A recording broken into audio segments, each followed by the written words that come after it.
This is AP Calculus Lesson 1-7. It is currently Tuesday, August 27th at 2:20 in the morning, and I am super tired, so hopefully I don't make too many mistakes.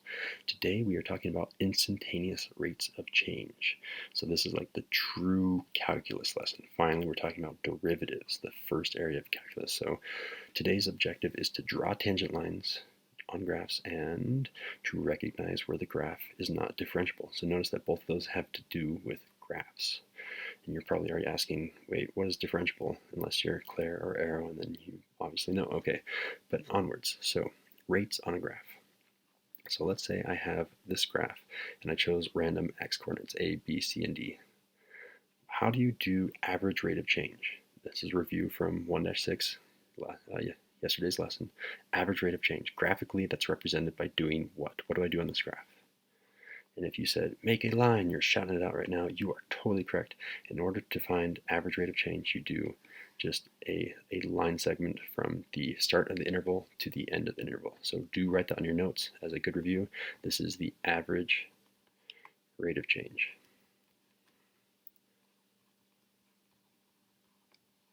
Okay, but now I want to do something else. I want to do instantaneous rate of change.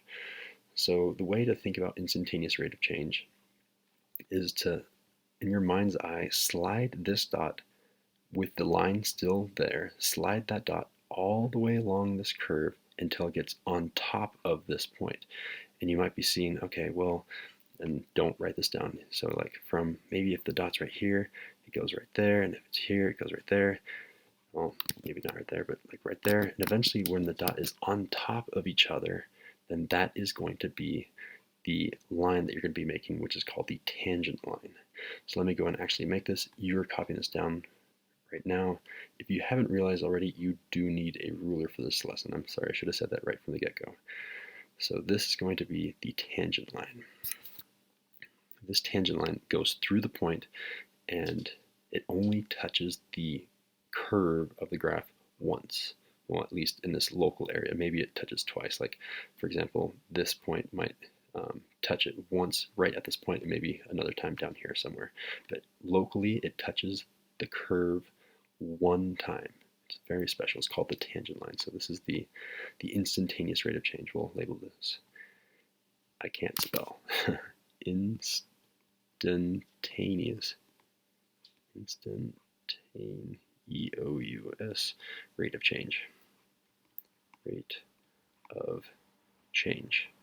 So what I want you to do right now is with your ruler, practice drawing the instantaneous rate of change for the x coordinates B, C, and D. Let me see what you got.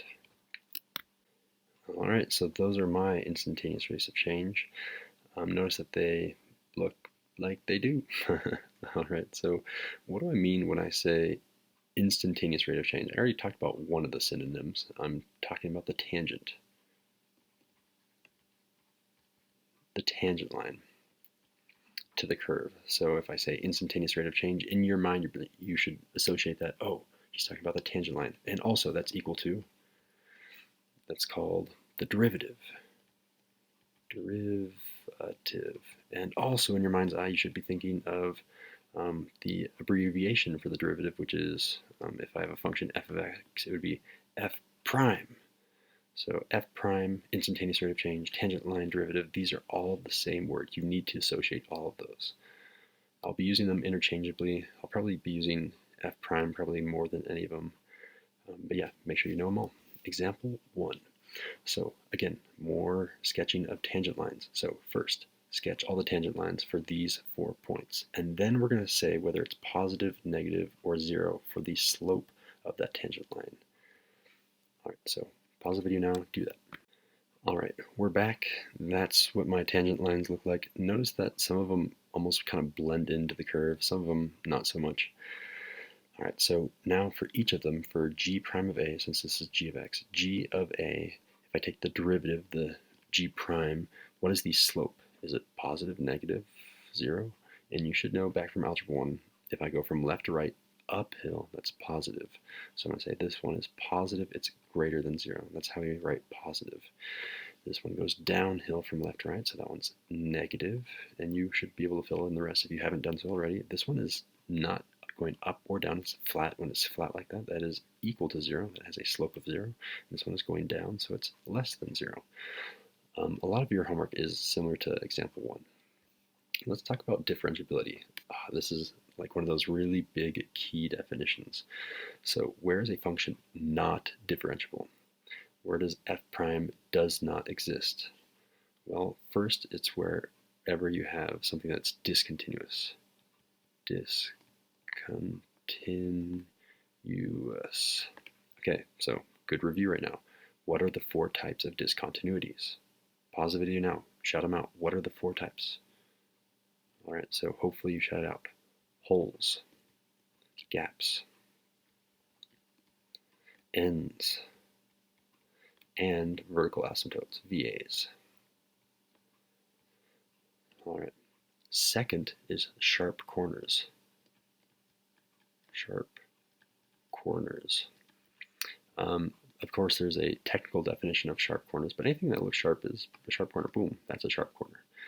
The general idea here is the slope is changing too fast. The slope is not continuous. And I'm using a word that is used for a different meaning, but the slope changes all of a sudden. That's what I mean by sharp corner. And then finally, we have this, a vertical tangent.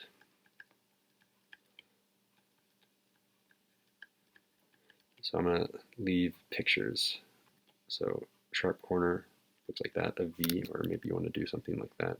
That's a sharp corner. And a vertical tangent, again, it still has to be a function. So maybe I have something that comes up like this and then continues out like this. I have a vertical tangent such that if I draw my point right there, my tangent line actually will go like that. That is a vertical tangent. You are not allowed to do that. That is not differentiable because the slope of that vertical tangent is infinity or does not exist. Because you can think of a slope getting steeper, steeper, steeper, steeper, and then all of a sudden not existing because it goes to infinity. All right. On to example 2. Now we're actually going to find some x-coordinates where h prime is not differentiable. So I guess I should have said it. We should assume that this function h of x. Where is this function not differentiable? So again, we're looking for those 3 things. You have to remember what it means to be discontinuous. All right, so at x is equal to, well, -5. Actually, anything x from equal to -5 or less than -5, because this is an endpoint. So we'll say because end. All right, what's our next one? So far, so good, so far, so good. And oh, right here at 1. So x is equal to 1. Why? You should pause the video now. Why is this discontinuous? Okay, well, I gave it away kind of. It's not differentiable because it's not continuous. But what type of discontinuity is it? So I'm going to say this one is because discontinuous. Discontinuous. And what type of discontinuity? This is a gap discontinuity. All right, so far so good, so far so good. Oh no, look at this, 2. So at x is equal to 2. Why is that not differentiable? Write it down now, write it ahead of me. Pause the video if you need to. This is called a vertical tangent. Vertical tangent. Again, if you think of a point being right here, you have a tangent that goes like that. All right, moving on. That was bad. So far, so good. Oh, here at 5, x is equal to 5. That is what? You should be able to fill this in before me. This is because discontinuous. Continuous. And what type of discontinuity is it? Hopefully you know this as well. It's a hole. All right, so far so good. Technically, I could have put discontinuous here in front of the end, so I can write discontinuous if I'm trying to be consistent. And then we have another one here at x equals 7. At x equals 7, we also have a discontinuity. What type of discontinuity is that? So I'll say because I'm lazy. I'm going to start doing that from now on. Discontinuous. What type of discontinuous? It's vertical asymptotes. As a quick review, what does it mean to be continuous? What is the easiest way to explain it to a kindergartner? What does continuous mean? That's right. It means that from negative infinity to positive infinity, or from all the way to the left, from all the way to the right, you can trace it with your pencil without picking up your pencil. All right. So again, don't do the summary right now. Do the summary for homework. And I should have said this earlier, but also Cornell the rest of your notes. I mean, doing the summary is part of Cornelling your notes, but you should also be adding to your notes, asking questions, just doing extra things like starring, underlining, highlighting. That is part of Cornelling your notes, and I hope that you're doing that on top of doing your summary. Although the summary is the thing that I'm checking off, that is the most important thing. All right, that concludes the notes. And the worksheet, the instructions aren't quite clear. That should say x coordinates where it's not differentiable. Just kind of continue off of what the notes are doing.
So you might be wondering why Mr. Sindel said, do not do the summary, and here is the reason.